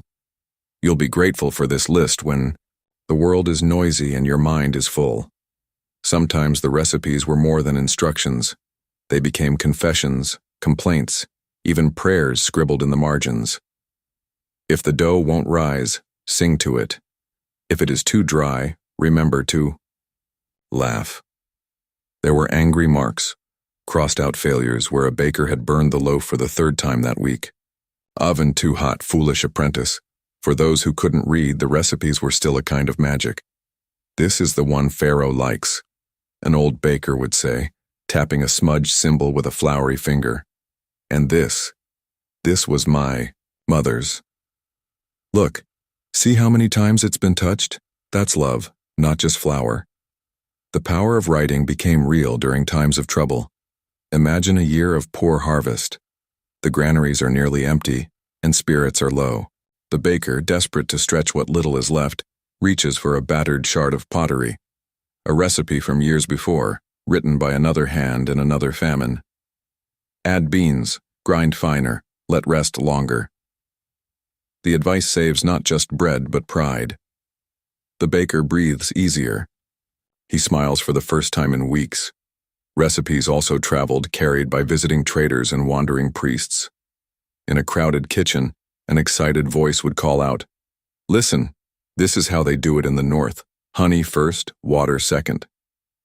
Arguments would break out and laughter would follow. The best ideas were written down, saved for the next curious scribe to discover. Yet the act of writing was more than just survival or convenience. It was a form of hope, a gift to the future. Each time a baker or scribe picked up a pen, they imagined their children or their children's children, whispering the same instructions, laughing at the same mistakes, tasting the same familiar bread.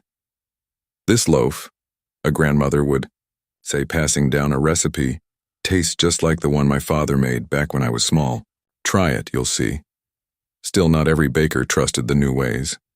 "You can't learn bread from a scrap of papyrus," an old woman would scoff, kneading dough with swift, strong hands. "You must feel it. You must listen." But even she, in quiet moments, might reach for the scribbled notes, her eyes soft with memory. In these kitchens, ancient and bustling, writing and memory became allies, not rivals.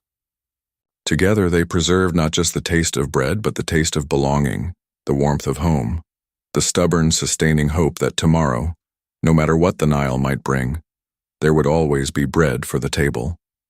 But what of the scribes themselves? What did they gain and lose by trading memory for ink? As recipes multiplied and knowledge spread, did something intangible slip away from the old, intimate world of hands, voices, and touch? In the flickering light of dawn, the scribe sits alone, listening to the last sighs of the cooling oven. The ink stains on his fingertips tell a story of sleepless nights and cautious ambition. He's written out the recipe for the temple's festival bread, wheat, water, a touch of honey, shaped with care and left to rise in the darkness. Every step is clear, every word a promise. If you follow these instructions, you will taste what the gods have tasted, what Pharaoh himself enjoys each morning. But something unsettles him. Is this all there is? A list of steps? A sequence of actions? He remembers his own mother, how she never needed a recipe, how she'd pinch his ear and say, "Feel the dough, listen for the soft sigh as it rests." There's a warmth in that memory, a comfort in the messiness of hands and laughter and guesswork. Can that ever be captured in ink? In the kitchens, life moves on. Bakers lean over the pages the scribe has left. Some are grateful, relieved that the details are fixed, safe from forgetfulness. Others bristle. "This isn't how my mother did it," a young woman grumbles, dusting flour off her sleeve. "She would never knead so long. She'd sing a song instead." Laughter ripples through the room, softening the complaint. The scribe walks among them, listening. He hears the old jokes, the gentle teasing, the muttered prayers to the gods of bread and fire. He watches as apprentices test the recipe, then toss it aside, trusting their instincts instead. At the end of the day, the loaves emerge, some perfect, some lopsided, all warm and fragrant, filling the kitchen with a sense of home. He sees what he has given: security, a way to remember, a bridge for those who might otherwise be lost in hard times or confusion. But he also senses what has slipped away, the little secrets that pass only from hand to hand, the subtle changes that happen when the recipe is forgotten and necessity, or joy, takes over. The way each loaf used to taste, just a little different, alive with the memory of the person who made it. Sometimes the scribe wonders if the world will miss the old ways. Will there still be room for mistakes, for experiments, for the slow building of wisdom that can't be written down? Or will every baker become a copyist, every loaf a duplicate of the one before? Yet, as he watches a child proudly bake her first loaf, half following the recipe, half inventing as she goes, he finds hope. The recipe is not a prison, but a foundation. The story of bread in Egypt is still a living thing.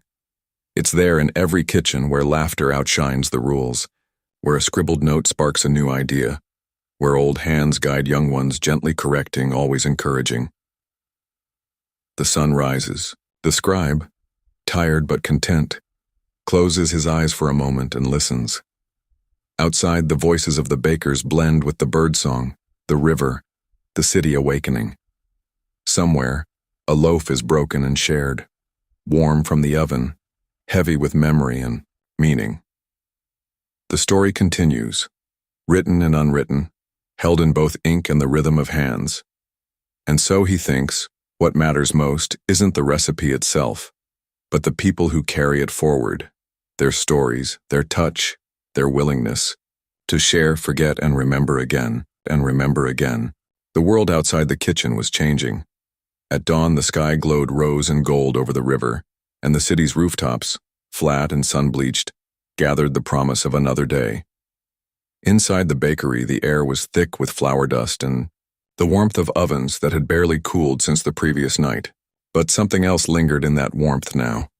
The strange, uneasy hush of tradition meeting the written word. The scribe, whose reed pen was never far from his side, had become a fixture in this kitchen. Some days, he would arrive before the first loaf was shaped, eyes rimmed red with lack of sleep, quietly taking up his post at a small table pushed into the shadows. He never raised his voice, never commanded, but somehow everyone felt his presence. His quiet authority, the way he listened, really listened, set him apart. He watched the bakers as they worked, their hands and arms in a flurry of muscle memory. There was Senet, old as the city itself, kneading dough with movements so familiar, she could do them with her eyes closed. There was Seti, just 12, grinning as he stole a bit of raw dough and ducked a playful swat. There was Jadu, the master baker, humming an old song as he shaped loaves for temple offerings, his back bent but his spirit unbowed. "Why do you always watch and write, scribe?" Seti piped up one morning, voice sharp as a bird's cry. "Don't you ever want to bake with your own hands?" The scribe paused, caught off guard. For a moment he considered lying, but the kitchen deserved better. "I do," he said softly. "I envy you. You carry your knowledge here." He touched his chest over his heart. "And here." He raised his hands, then set them back down on the papyrus. "But my job is to make sure nothing is lost. Not ever." The bakers exchanged glances, some skeptical, some oddly comforted. Senet, with her lined face and flour-caked fingers, met the scribe's gaze.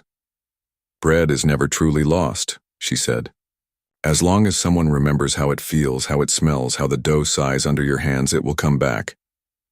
She turned her attention back to her work, but the scribe wrote her words down anyway. For him, every phrase was a kind of spell, a safeguard against forgetting. That morning, as the first light bled through the shutters, the scribe found himself struggling with a sense of unease. He had watched bread made 1,000 times, had filled entire scrolls with instructions, corrections, and warnings.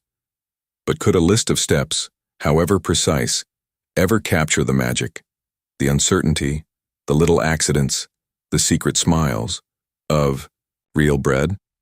He remembered his mother, long gone now, in the tiny kitchen where he grew up. She had no written recipes. Her knowledge was in the tilt of her wrist, the way she flicked water onto the dough, the tune she sang when she thought no one was listening. He remembered her laughter, sharp and bright, when a loaf collapsed and the way she'd say, "That's the way of bread. Sometimes it listens, sometimes it rebels, like children." He remembered how, on the day of his departure for the city, she pressed a still warm loaf into his hands. "You won't find bread like this anywhere else," she teased, but her eyes glistened with pride. "Don't forget how it feels, how it tastes."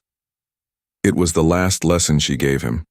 Now, as he dipped his pen in ink, he wondered what he was doing to that memory. Was he preserving it or diluting it? In the kitchen, the bakers moved with the confidence of those who knew their craft deeply. Yet every so often someone would pause and consult the scribe's recipes. Sometimes the guidance helped, other times it sowed confusion. Do I add water before the honey or after? How many heartbeats is long enough to knead? Arguments flared, small and sharp, quickly doused by laughter or the soft, authoritative word of Jadu. Let the dough tell you. The recipe is a guide, not a master. The scribe wrote that down too. On days when the bakery was busy, festivals, weddings, funerals, the scribe's recipes proved their worth. With new apprentices or neighbors arriving, it was a relief to have a scroll to consult. When grain was scarce or the flour strange, the scribe's notes on substitutions saved time and dignity. Try lentils if barley is gone. Add a splash more water if the flour is dusty. In famine years, these scraps of advice could mean the difference between hunger and hope. But there were costs too.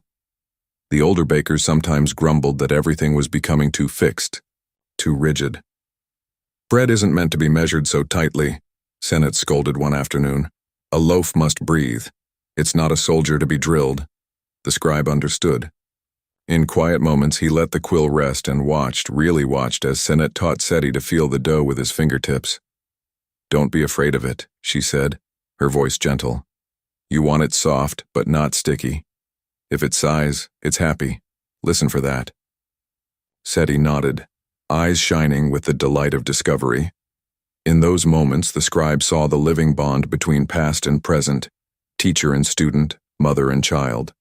He realized the recipes were not the heart of bread, only a kind of scaffolding.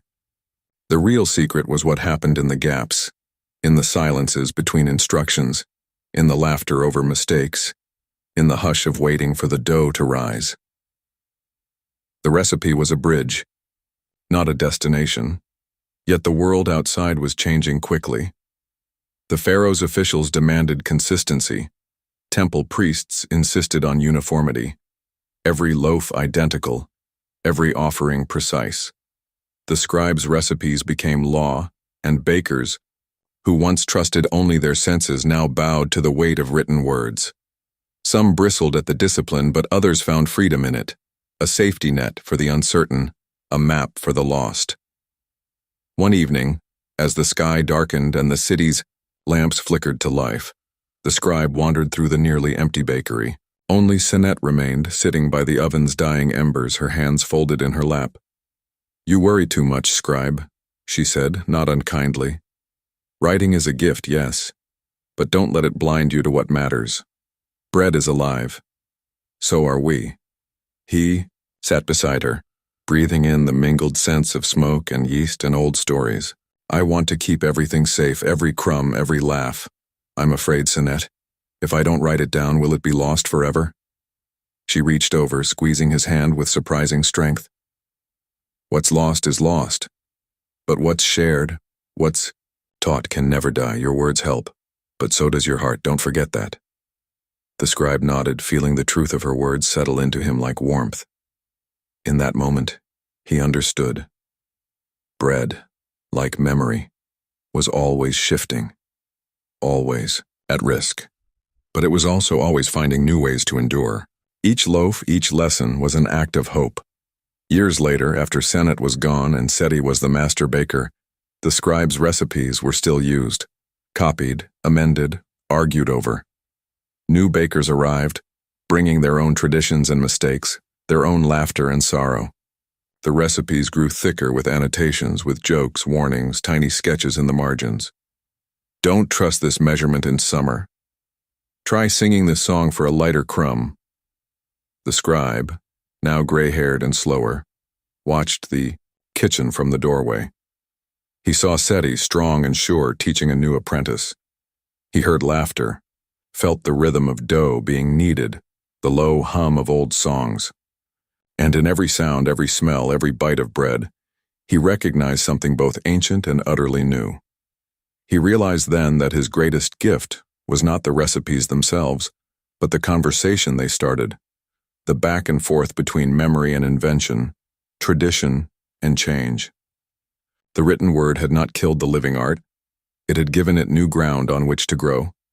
He hoped that long after his own name was forgotten, a child somewhere would reach for a battered recipe or a grandmother's story and find comfort in the taste of bread, warm, imperfect, full of history. And so, as night settled over the city and the ovens cooled, the scribe made one last note in his ledger. Bread is life. Recipe or not, remember this. Share what you know and let each new hand bring its own story to the dough. What, he wondered, will be lost as the world moves forward? And what, if we're lucky, will endure, not just on the page but in the hands, the hearts, and the kitchens of all those who come after? Long before the desert was a silent sea of sun and wind, it was a living challenge. Every day in ancient Egypt, life was a contest between abundance and decay, bounty and loss. Bread, warm, sweet, or savory, the foundation of every meal, was a fragile triumph against hunger. Yet in a land where the sun withered and the sand crept into every corner, keeping bread fresh became its own daily struggle. The first rays of morning slip over the city's mud-brick walls. Out in the open courtyards, housewives, grandmothers, and the youngest children work quickly, moving yesterday's bread into baskets lined with reed mats. The baskets are carried to the darkest, coolest corners of the home, far from the windows, away from the ceaseless desert heat. Even so, there's an urgency, a shared understanding. What isn't saved soon will be lost to mold, staleness, or the greedy hands of pests. A grandmother, her hands steady and weathered, inspects each loaf. She raps one with her knuckle and listens for the hollow thump. Still good, she mutters, voice dry as the Nile wind. The children laugh and mimic her, drumming on their own smaller loaves, hoping to catch her approval. In a world where nothing can be wasted, these small rituals matter. All rituals matter. Inside the storage room, the air is thick and still, dust motes dancing in the slanting light. Baskets are stacked atop jars of grain and dried beans, each carefully labeled with marks only the family understands. The room smells of straw, earth, and a faint tang of yeast, a quiet sanctuary from the relentless brightness outside. Cover them well, the grandmother warns, her eyes sharp beneath her headscarf. The sand gets everywhere. If you leave it open even for a moment, the desert will steal your bread. She tucks a tightly woven lid over the basket, then layers a cloth, a habit she learned from her own mother. The youngest child, no older than 5, peeks beneath the cover just to be sure. There's more to preservation than just storage. Bread must be dried, hardened, or repurposed before it can spoil. In one corner of the courtyard, a row of half-loaves sits in the sun, slowly turning to rusks. These dried breads, rock-hard but nourishing, will last for weeks, even months. Soldiers and travelers prize them, and priests pack them for long days at distant temples. A visiting neighbor, arms loaded with onions and dried dates, pauses to watch. "Will it keep?" she asks, nodding at the bread on the mat. "As long as the ants don't find it first," the grandmother replies, half smiling, half serious. "Or the mice, or the mold, or the little ones." She winks at the children who pretend to look innocent. Bread that grows stale but not yet spoiled is never wasted. The family crumbles it into stews or grinds it to thicken sauces. Sometimes they soften it with warm water, sweeten it with dates or honey, and call it a treat. In truly hard times, when the river is low and flour is precious, even the crumbs swept from the basket are saved, dried, toasted, and returned to the next day's dough. Each home has its own secrets, passed down through generations. One family lines their bread baskets with mint leaves, believing the scent will drive away pests. Another dusts loaves with a fine coating of ash, a technique learned from Nubian neighbors to keep insects at bay. Still another sets a dish of salt in the storage room, hoping it will draw away the dampness that can ruin a week's worth of work. The grandmother tells stories as she works, her voice weaving old lessons into new days. When I was your age, we lost an entire basket to rats in one night. We cried, but my mother laughed. Now we know what not to do, she said. Tomorrow we'll try again. That's the way of bread and of life. You lose, you learn, you do better next time. As the sun climbs higher, a cousin arrives with news from the market. The priests want more rusks for the temple this week, some ceremony. She rolls her eyes, but there's pride in her voice. Supplying bread for ritual is an honor, a chance to prove the family's skill. The children giggle, imagining the gods nibbling hard, dry loaves with the patience of eternity. Outside, a neighbor boy runs past, trailing a cloud of dust. "Cover the basket," he shouts. "A sandstorm's coming."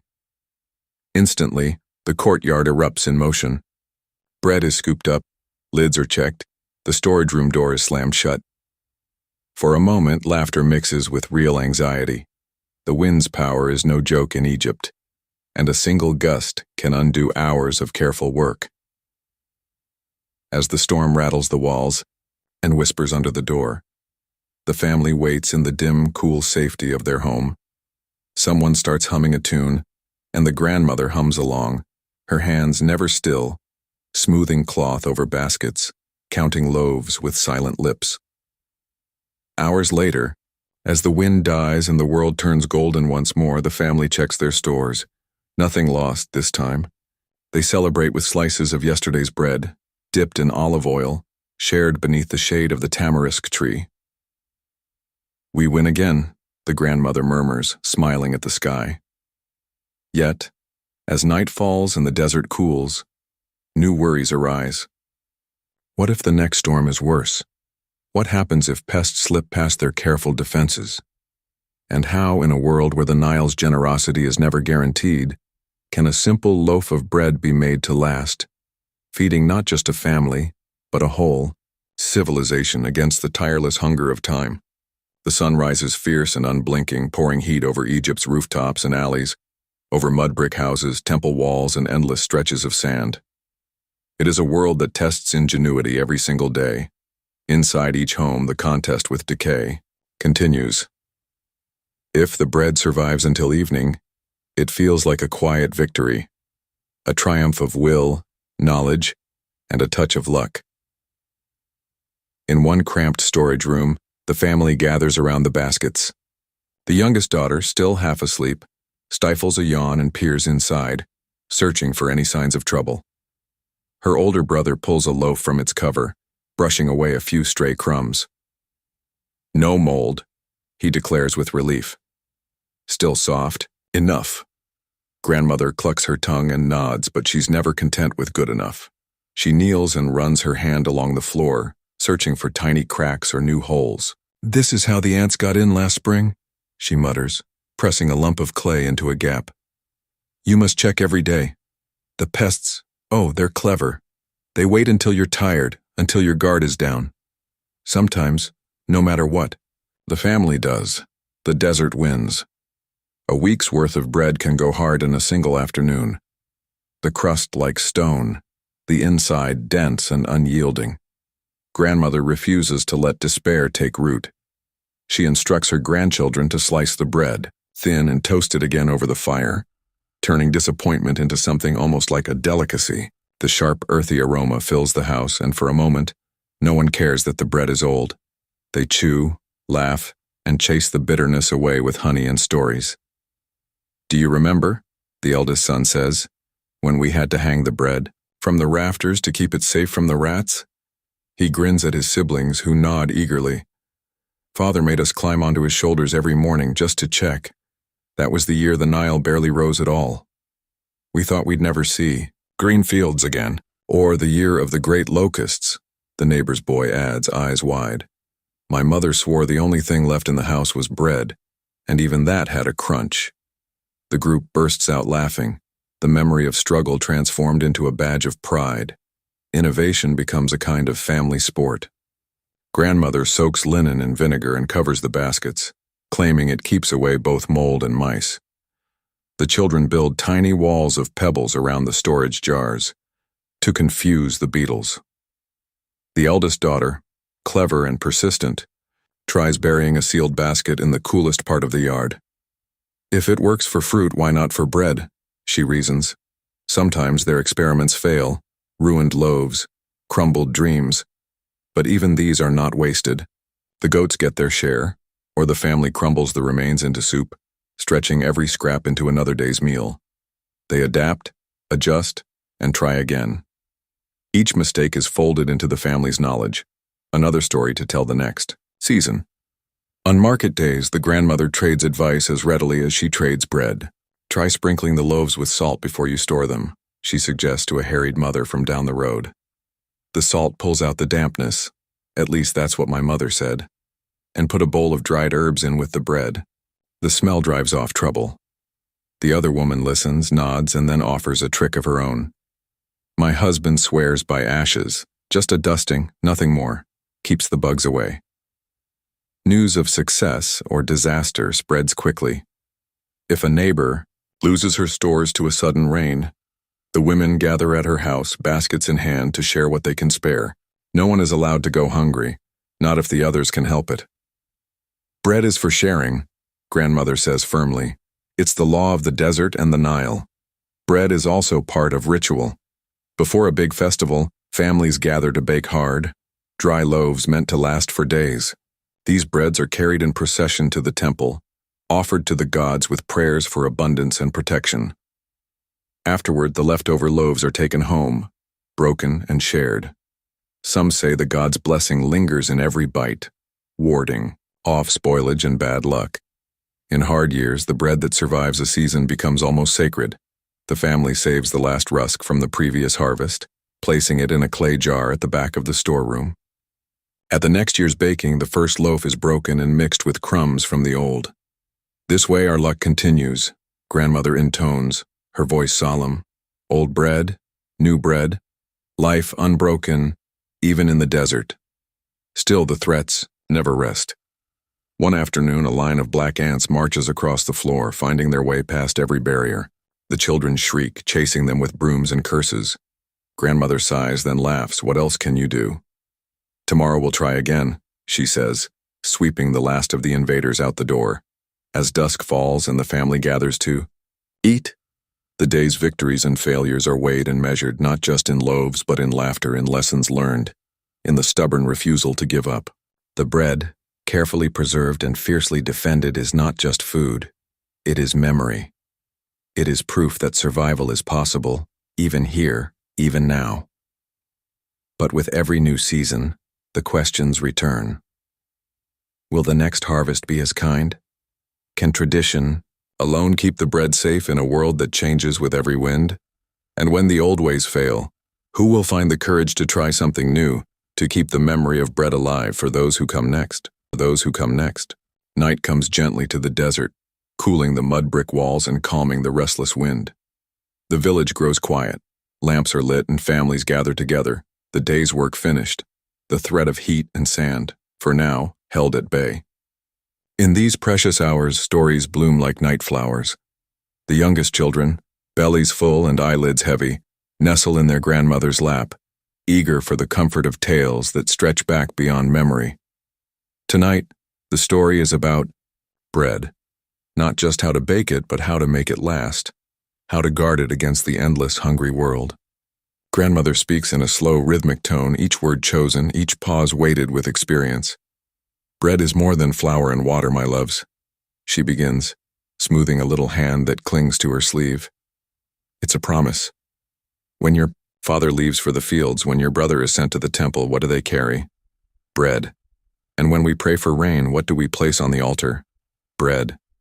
If it spoils, it's not just a loss. It's a broken thread in our lives. The children nod, wide-eyed, and listen as she recalls her own grandmother's lessons. How she learned to bury bread in clay jars to hide it from rats, to save the hardest crusts for lean months, to whisper thanks for each unspoiled loaf. Every year brings new trials. There are seasons when the Nile's gift is generous, the fields lush and golden, and the baskets overflow. Those are easy years, grandmother says with a small wry smile. Anyone can keep bread then. The true test comes when the river runs low, when the wind brings nothing but dust, and you must fight for every crumb. During those hard years, ingenuity becomes a matter of pride, almost defiance. Grandmother tells of the year when mold appeared, overnight despite every precaution. I cried, she admits, her voice soft. And then I started again. I mixed the old crumbs into new dough, dried the loaves longer, shared our best ideas with the neighbors. In hard times, we are never alone. The family listens, letting her wisdom settle into their bones. The eldest daughter speaks up, her tone both shy and determined. I want to remember every trick. I want to teach my children too. The world changes, but we still need bread. Yes, grandmother replies, drawing her close. But remember too that sometimes you must invent your own way. My mother never saw a sandstorm as fierce as the one you saw last year. She never stored bread in a pot half buried in the garden. That was your idea, and it saved us. There are moments of gentle laughter, memories of failures and victories. They recall the time a family of mice discovered the storeroom, only to be outwitted by a new kind of basket woven from reeds and lined with ashes. Or the season when, desperate, they sweetened stale bread with dates and called it a festival treat, a recipe that stuck around long after the famine passed.